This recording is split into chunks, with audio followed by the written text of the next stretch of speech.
Moin and welcome to the links! In today's video, I want to revive the original concept I had for Irina from my last video. If you saw it, you know that I initially planned for her to be a cute girl with blue curly hair, but that didn't work out. I'll link hers at the end of this video if you're interested.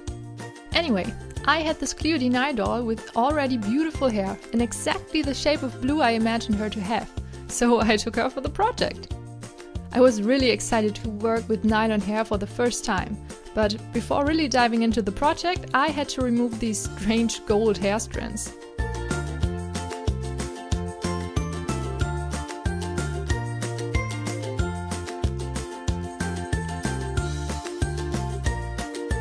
Much better.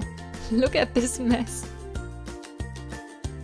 Now the factory paint from her face has to be removed, with some good old acetone nail polish remover, and the Q-tips, and the cotton pads. It always looks like I'm just spreading the paint all over her face, but I discovered that it's easier to remove when first loosen the paint everywhere before actually removing it, with the cotton pad or something. I guess this step would be unnecessary if I just use pure acetone, but I go with what I have, and as long as it works, it works.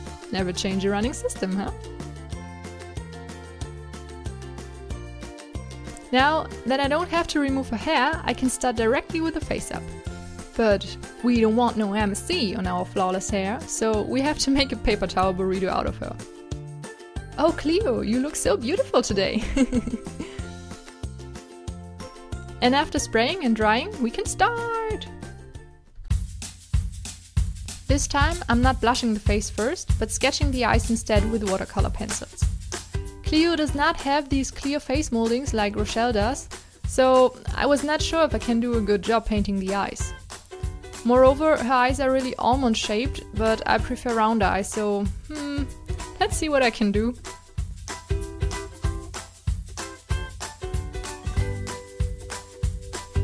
I was so concentrated that I came really close with my face. That's why you can see my hair in the video all the time. When I was satisfied with the sketch for the eyes, I started blushing with my soft pastels. She already has this navy blue hair, so I gave her blue eyeshadow to match the marine concept I had in mind. It took me a long time to get her face right. Of course, I'm not that experienced, but I guess Cleo is also just not my doll.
My biggest enemy in drawing faces, besides the eyebrows of course, are the lashes.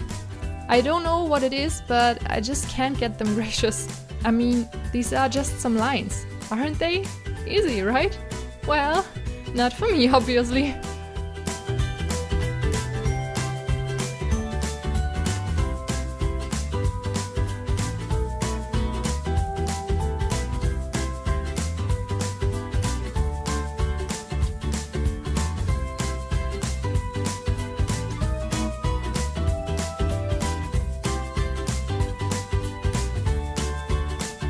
First, I thought to give her natural brown lips, but I changed it later to dark blue because reasons.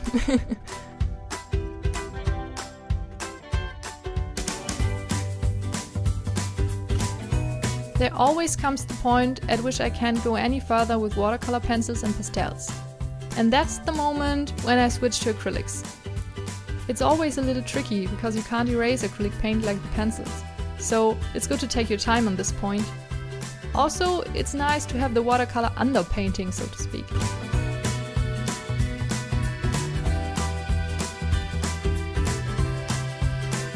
I use a very light color under the pupil in the iris.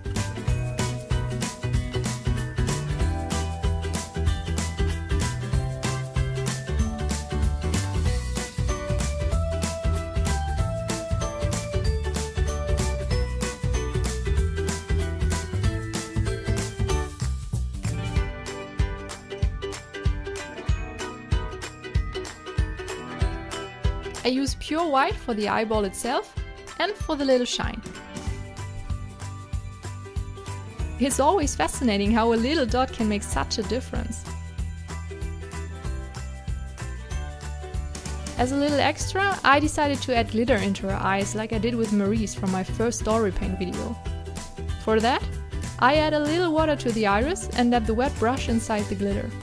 You need a little patience and a calm hand, but this way you can put the glitter exactly where you want it to be. If necessary, I use a toothpick to push the glitter particle out of the pupil before spraying it with MSC to fix everything. Now that the face is done, I can move on to the hair. Like I said, I wanted it to be curly and voluminous.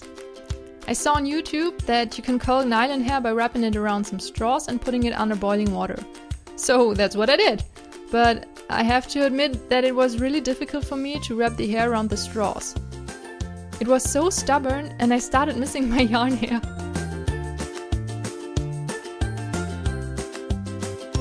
After a long time, I managed to set them all in place, somehow. And even if the ends looked terrible, I lost my patience and thought, okay, go for it. I dunked it in boiling water and set it aside to dry. Meanwhile, in the outfit section. Okay, so while she dried, I wanted to create her outfit. Like I said, I had a clear vision of a marine girl in my head, and I wanted to incorporate this into her outfit as well. I had these shoes that looked like horses, and I thought, okay, these are perfect. But there was this little bed on the shoe that I wanted to be removed. So I took out a knife and my electric nail file to do the job.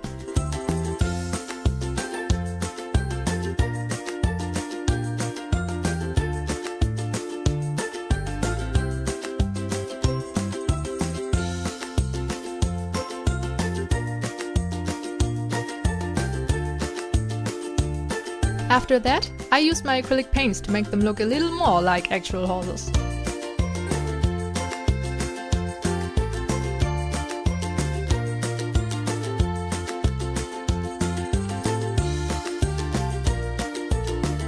For a dress, I used white and navy blue fabric. The patterns are from one of Delightful's videos, but I simplified the dress a lot because sewing is still really hard for me and I didn't want to copy it exactly. Actually, I just used her patterns to have a rough idea at how to do this like a professional, but I messed it up nevertheless. Additionally, I had to guess the size because she just showed the pattern and a little instruction, but no size reference, so I had no idea. As soon as she uploads it to her Etsy, I will definitely buy it.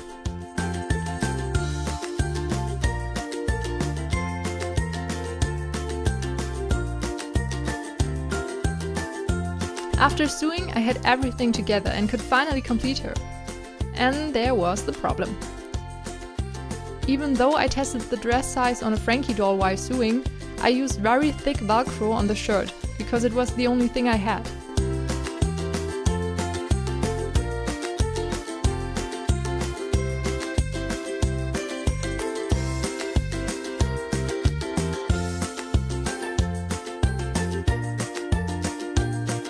Sad as it is, it was too thick, so the skirt didn't fit anymore. Shame on me, I just sewed it together on the back. But at this point I'm pretty sure that I'll redo her dress soon. After all, she's done. I will be completely honest to you guys. I'm not happy with her outcome. I mean, don't get me wrong, I'm really proud of her face, because at first I was a little scared of how it would be, but it turned out fine. But there is something about her that bothers me. Maybe it's because her face is just not as cute, or it's the fact that I didn't give her self-made hair. It's just... she doesn't feel like my doll, you know? I guess this project just showed me in which direction I have to go with my customs. So at least I can take her as a test doll to gain some perception. I even couldn't think of a name for her, for days. So I guess she's just Cleo. I'm sorry for this lame ending, but now you can be sure that my next doll is gonna be a little extra. Thank you so much for watching. I hope you liked her video nevertheless. I would be really happy if you give it a thumbs up and or subscribe to my channel. See you soon! Tschüss!